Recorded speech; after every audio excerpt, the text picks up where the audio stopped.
Hello students, today we will be learning about parasitology. So what is parasitology?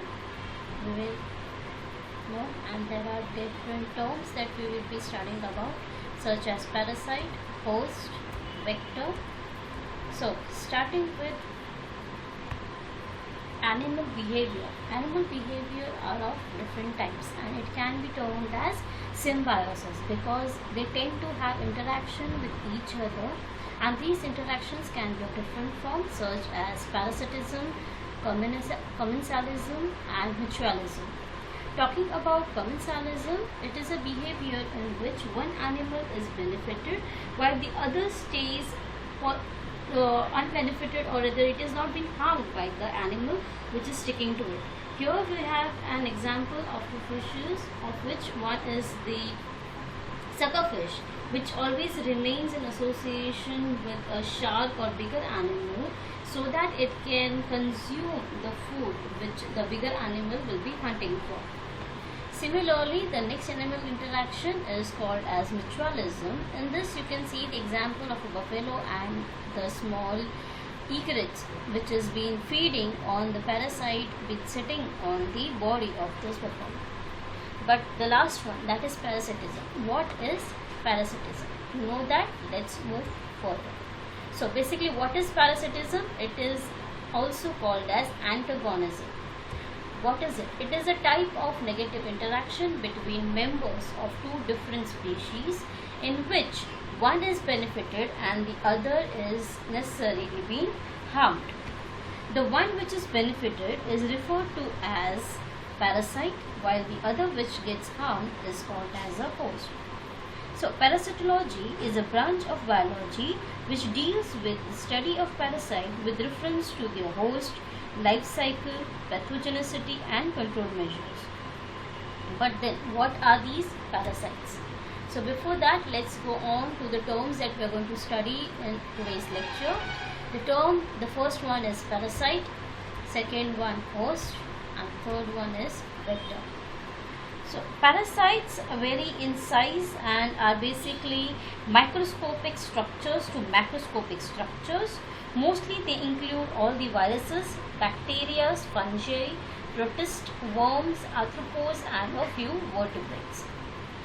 These parasites feed on and take shelter in the other organisms where it lives. Parasites have evolved in response to the host's defense against the infectious condition. There are different types of parasites which we will be studying about. The first one is called as ectoparasite. Now these different parasites are on the basis of the site of infection, number of hosts required, pathological conditions, duration of parasitic life in the host, etc.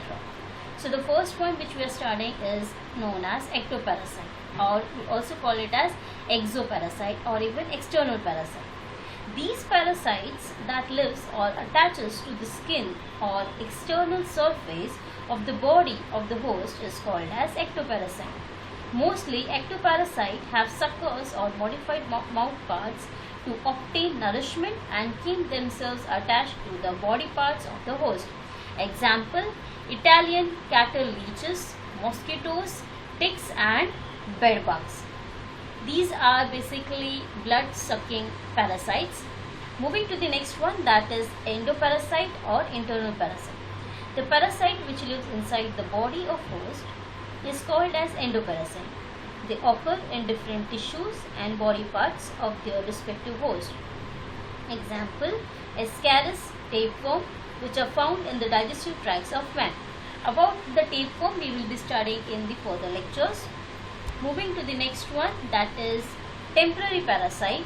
It is a parasite which lives on the body of the host for a short period of time. For food, after it satisfies its hunger, it leaves the host.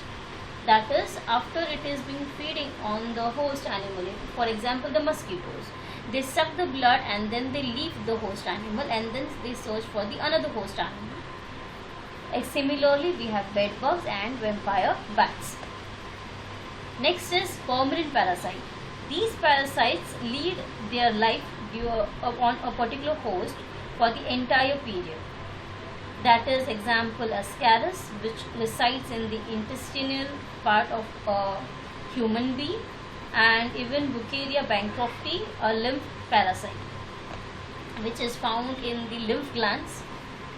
The next one is called as intracellular parasite, the parasite which resides within the cells of a host. It is not going to be in a digestive tract or in any other tracts, but rather it is going to enter into the cells of the host animal, such as Plasmodium in RBCs, and even different types of viruses which enter into the cells of liver or any other tissue present in the body. The next one is extracellular parasite, the parasite which lives outside the cell, the main cells. Like in any particular organ, these parasites will be thriving and eating up the cells. Okay, so basically these parasites inhabit in the intercellular space of the host. Example is Fasciola hepatica, that is liver fluke. Next one is monogenetic parasite. These parasites need only a single host to complete their entire life cycle, and thus it is called as monogenetic, that is one host parasite. Example of this is Giardia intestinalis, which is basically found in small children. The next one is digenetic parasite. It requires at least 2 different hosts to complete its life cycle, and thus called as digenetic parasite. Example Taenia solium, and the 2 hosts that it requires is, one is man and the second one is a pig. Moving to the next one, the next parasite is obligatory parasite. It cannot exist without a parasitic life. Most of the permanent parasites are obligatory in nature. The next one is hyperparasite or epiparasite. It is a parasite whose host is parasitizing on another parasite, and the phenomenon is called as hyperparasitism. Example, a malaria parasite, that is Plasmodium. Plasmodium is nourished and grown to sexual maturity by a female Anopheles mosquito, which is in turn a parasite who vertebrates, that is human beings. The next is pathogenic parasite. It is a parasite which causes severe damage after infection to men, resulting in pathological conditions. And the last one is non-pathogenic parasite. It is not able to damage the host animal to the level that it can lead to any harmful effect or harmful condition despite its prolonged exposure to the host. For example, E. coli.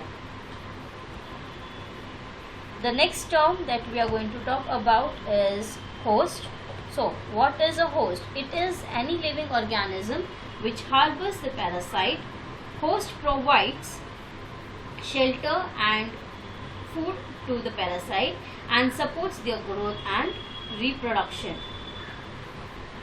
Moving further, the different types of parasites that we are going to learn, or different type of hosts that we are going to learn about. This is depending upon the interaction with the parasite. So the first one is definitive host or primary host, or also called as principal host. This is particular organism, the host, which harbors the adult stages of parasite and is called the definite host. The parasite reaches sexual maturity in this host. Example, sheep is a definite host of Fasciola hepatica, liver fluke.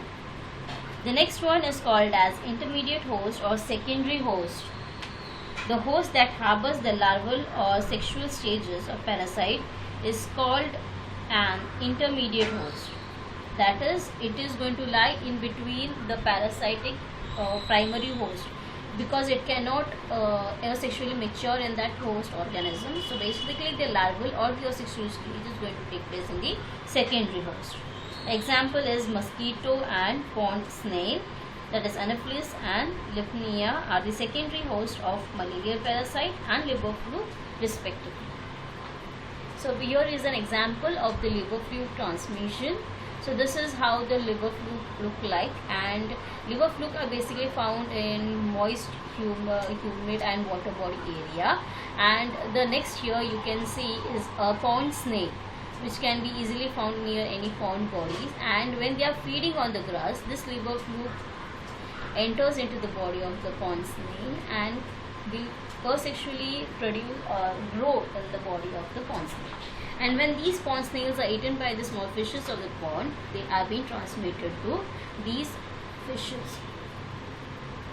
Moving further, the reservoir host. These are the hosts which store the parasitic stage in dormant condition in their body and infects fresh host. It serves as a potential source of infection which is resistant to the disease. It can rapidly spread the disease to other healthy hosts. For example, domestic dog. Canines have been proved as a competent reservoir host of Leishmania donovania, which causes oriental sore in Mediterranean countries. The last one is the carrier host or parentic host. These type of host in which the parasite retains viability without any further development. It provides the ecological link between the primary or secondary host. Example here is Acanthocephalae, spiny-headed worm. It cannot complete the life cycle without the role of parentic host. The next term that we are going to look over is called as vector. So what is a vector? They are the type of disease transmitting agents. They carry parasite from one host to another and help them to continue the life cycle. There are two types of vectors. Okay, so basically going before to the types, you can see here the interaction. This is the vector, here is the parasite and the host, and their interaction can lead to the infection of particular disease or transmission of that particular disease. So basically a vector behaves like a vehicle which will be transporting the disease or the parasite from one individual or from one location to the another location. So the types of parasite types of vectors are, first one is the biological vector. These are the organisms which transmit parasite from one host to the another. Biovectors provide favorable environment to the parasite to undergo developmental changes in their body or to multiply in it. That is, the particular parasite will infect these animals. It will grow inside the body of these animals without harming the animal, and then it is being sent from that particular biological living organism to another one. Arthropods are efficient vectors which more often bite man and animals. Insects like mosquitoes, rat flea and bed bugs are very good examples which carry germs to their respective host. The next one is called as mechanical host. These host organisms transfer certain stages of parasite through saliva or fecal indirectly without further development inside the body. That is, the parasite won't enter inside the body of the animal but rather stay on the surface of the animal body. For example, we have houseflies. Houseflies pick up parasitic stages while feeding and laying eggs on garbage, manure and feces. Legs of